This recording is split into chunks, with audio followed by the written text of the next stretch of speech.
Anda kembali di Muslim Update Aco TV bersama saya Jimmy Darusman. Pemirsa, di segmen ini kita selain menyimak informasi juga akan mendapatkan tausiah dari seorang ustaz. Sudah bergabung sama kita ada Ustaz Muhammad Arifin yang sudah bergabung bersama kita secara online. Assalamualaikum Ustaz, bagaimana kabarnya hari ini?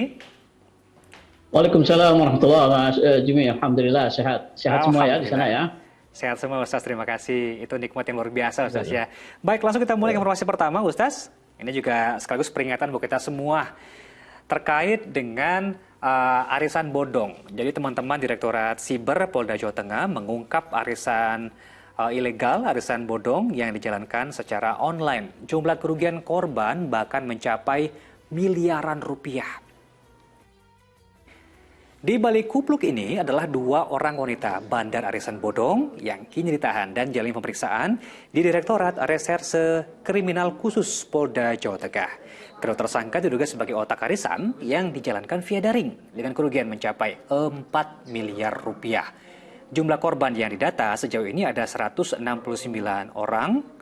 Jumlah tersebut berasal dari berbagai penjuru daerah termasuk ibu kota, Medan, dan didominasi korban dari wilayah Jawa Tengah. Polisi mengimbau kepada kita jangan mudah percaya ikut arisan atau investasi online kepada kelompok yang belum kita kenal baik atau yang kredibel. Modus menjanjikan arisan online kepada korban. Kemudian pada saat jatuh tempo bahwa arisan ini dari korban tidak. Ya, lagi-lagi kasus penipuan dengan modus arisan bodong dan biasanya korban diiming-imingi dengan investasi dengan cara arisan dan juga dengan nominal keuntungan yang menjanjikan. Ustaz, tadi polisi sudah mengimbau ya, jangan mudah tergiur, jangan mudah terpercaya. Kalau dalam Islam sendiri bagaimana hukum arisan ini Ustaz? Apakah ada arisan yang memang diperbolehkan atau juga yang tidak boleh? Apa batasannya Ustaz? Mohon dijelaskan. Ya, terima kasih Mas Jimmy ya. Arisan itu kan sebenarnya sederhana sekali ya. Kalau yang namanya arisan kan tolong menolong. Katakanlah saya sekarang tidak punya uang 1 juta untuk membeli barang yang saya inginkan. Tapi karena saya ikut arisan, terus saya dapat bulan ini sebesar 1 juta, kan hajat saya bisa terpenuhi. Dan nanti orang lain juga akan mengalami hal yang sama. Nah, sejauh arisan itu semacam itu, tolong menolong, tidak ada pihak yang dirugikan, itu boleh. Karena ayatnya jelas, wa ta'awanu 'alal birri wat taqwa. Saling tolong menolonglah kamu dalam berbuat kebaikan, dalam ketakwaan. Itu arisan yang seperti itu boleh. Sama kira-kira tidak sama persis ya, tapi mirip gitu dengan arisan ini adalah asuransi. Asuransi ketika kita setiap bulan bayar 100, 200 gitu setiap bulan. Walaupun saya tidak pernah sakit, saya tidak perlu merasa rugi karena saya sudah mengeluarkan uang setiap bulan. Karena pada dasarnya ketika saya membayar setiap bulan itu maksudnya adalah untuk menolong orang lain yang ketika sakit tidak punya biaya. Gitu. Sama ketika saya sakit nanti tabungan saya di arisan, di asuransi itu tidak mencukupi, saya akan dibayar oleh hasil pembayaran asuransi oleh orang lain. Nah, sejauh itu asuransi maupun arisan yang tolong menolong semacam itu boleh dibenarkan. Nah, tetapi kalau arisan motifnya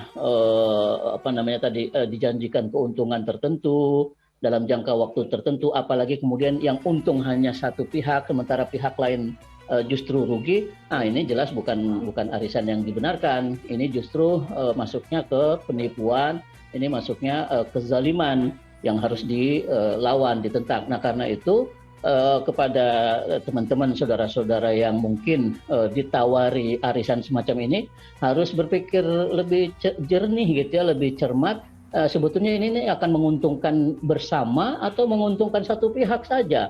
Kalau menguntungkan bersama dan tidak ada yang dirugikan, itu baik. Kayak tadi itu tolong menolong itu diperintahkan bahkan oleh Al-Quran, bukan cuma boleh tapi diperintahkan untuk saling menolong. Tapi kalau sudah jelas di sini ada keuntungan tertentu, dijanjikan jumlah tertentu, nah itu saya kira masuknya sudah bukan ke arisan lagi, masuknya adalah ke bisnis, ke usaha.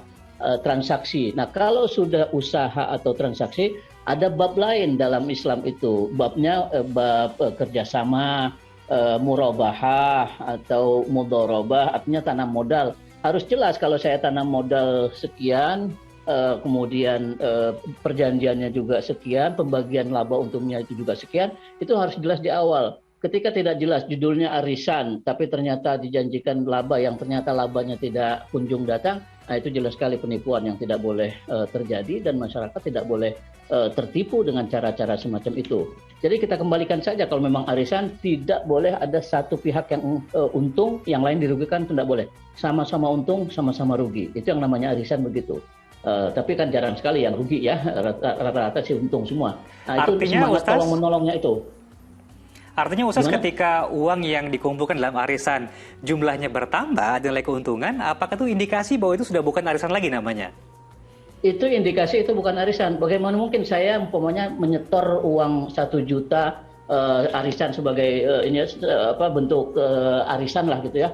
Tapi tiba-tiba setelah 2 bulan, setelah 3 bulan dijanjikan dapat 2 juta. Itu kita harus bertanya dong, harus kritis. Itu 1 juta tambahannya itu dari mana? Kalau diusahakan, usahanya apa, di mana? Itu semuanya saya kira masyarakat juga harus berpikir kritis sejauh itu.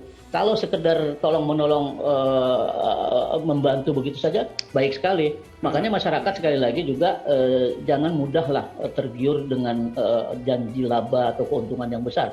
Kalau benar-benar mau untung, mau laba, usaha sendiri atau usaha dengan pihak yang benar-benar bisa dipercaya daripada hanya sekedar melihat janji-janji yang ada di internet. Karena orangnya belum kita tahu, belum kita kenal. Lebih baik kepada saudara yang sudah kita kenal, kepada tetangga yang sudah kita kenal, atau ke lembaga-lembaga yang sudah ditunjuk oleh pemerintah yang jelas pertanggungjawabannya.